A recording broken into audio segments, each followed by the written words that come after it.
अस्सलामुअलैकुम। आज की वीडियो सिलाई मशीन की फेस प्लेट के ऊपर मौजूद अपर टेंशन के मुतालिक है। तो चलिए इसके बारे में बात करते हैं। ये आपको पुर्जा दिखाई दे रहा है जहाँ से हम अपने धागे को टाइट करते हैं या लूज़ करते हैं। तो ये देखिए, यहाँ से अक्सर ऐसा होता है कि सिलाई करते वक्त धागा या बहुत ढीला होने की वजह से टूट जाता है या बहुत टाइट होने की वजह से टूट जाता है। ये इसका धागा एडजस्टर होता है, इससे आप अपने धागे को एडजस्ट कर सकते हैं।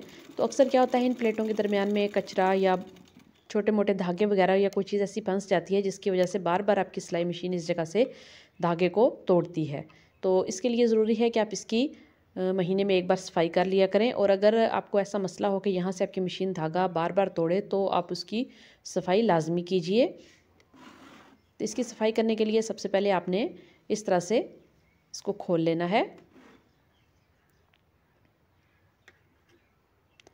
ये देखिए, सबसे पहले हम इसके तमाम पुर्ज़ाजात को अलग कर लेंगे। इसके बाद मशीन के तेल से इनकी अच्छी तरीके से सफाई कर लेंगे। सिलाई मशीन के लिए बेहतरीन तेल बनाने की वीडियो मेरे चैनल के ऊपर मौजूद है, आप विज़िट कीजिए और इस वीडियो को ज़रूर देखिए। और साल भर का जो तेल है सिलाई मशीन का वो आप घर पे ही तैयार कीजिए, जो कि सर्द से सर्द मौसम में भी जमेगा नहीं। तो ये देखिए, यहाँ से अच्छे तरीके से इसकी सफाई करेंगे। सफाई करने के बाद इसको ऑयलिंग करके दोबारा से इसको सेट कर देंगे।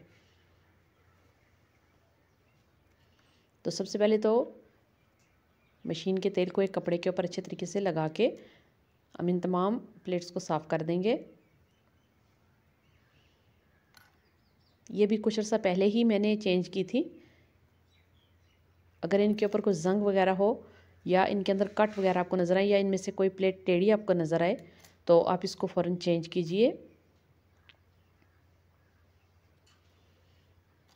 दोबारा से इनको लगाने से पहले मैं आपको दिखाती हूँ कि इनके साथ एक और प्रॉब्लम क्या होती है जिसकी वजह से मशीन बार बार धागा तोड़ती है।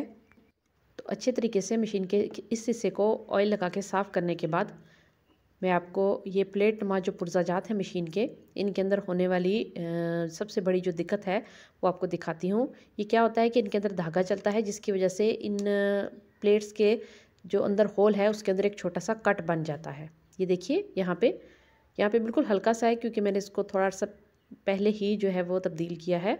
तो यहाँ पे कट काफ़ी गहरा बन जाता है जिसकी वजह से धागा जो है वो, अगर आप हल्की क्वालिटी का धागा इस्तेमाल करते हैं तो आपकी सिलाई मशीन का धागा बार बार टूटता है, चाहे आप धागे को ढीला रखें या आप धागे को टाइट करें। तो यहाँ पे एक छोटा सा कट बन जाता है, दोनों प्लेट के दरमियान में इस तरह से कट बन जाता है। तो जब ये आपके पास हल्की क्वालिटी का धागा इस्तेमाल होता है नलकी का, तो आपको इस तरह की जो मुश्किलात उनका सामना ज़्यादा करना पड़ता है। अगर आपको इन दोनों प्लेट्स के दरमियान में किसी भी किस्म का जंग या कट वगैरह नज़र आए तो आप इनको बदल लीजिए, बेहतर यही है।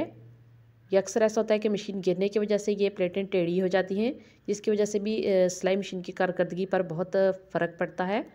अभी दोबारा से इन तमाम पुर्ज़ाजात को उसी जगह पे सेट करेंगे और इसके बाद अपने हिसाब से धागे को ढीला या टाइट कर लेंगे।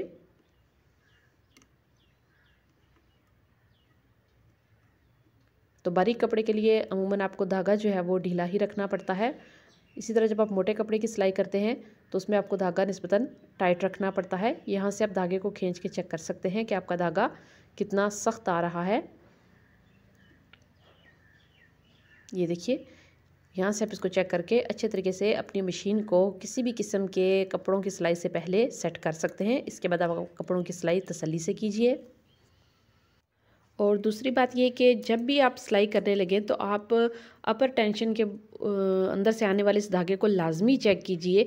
अगर आपकी ये प्लेट्स जो आपको नज़र आ रही हैं, अगर ये सही होंगी, इनके अंदर जंग या किसी किस्म का कचरा नहीं होगा तो ये टाइट से टाइट धागे को भी चला पाएंगी और धागा आपका टूटेगा नहीं। ये देखिए, आप अभी इसको कितना ये टाइट धागा था कि अगर मैं इसको फिंगर की मदद से इस तरह से खींचने की कोशिश करती हूँ तो ये फिंगर के ऊपर बाकायदा निशान आपको डालता हुआ दिखाई देता है। तो अगर आपकी ये प्लेट्स बिल्कुल सही होंगी, इनके अंदर कचरा नहीं होगा तो ये टाइट से टाइट धागे को भी चला पाएंगी और खींच सकेंगी। मोटे से मोटे कपड़े के ऊपर भी आप इसको चला सकेंगी और आप धागे को इसी तरह से ढीला करके भी कपड़े को आसानी से चला सकेंगे। आपका धागा कभी भी सिलाई करने के दौरान नहीं टूटेगा। तो हमेशा इन छोटी छोटी बातों का ध्यान रखा करें ताकि आपको सिलाई के दौरान किसी भी किस्म की दिक्कत या परेशानी का सामना ना करना पड़े।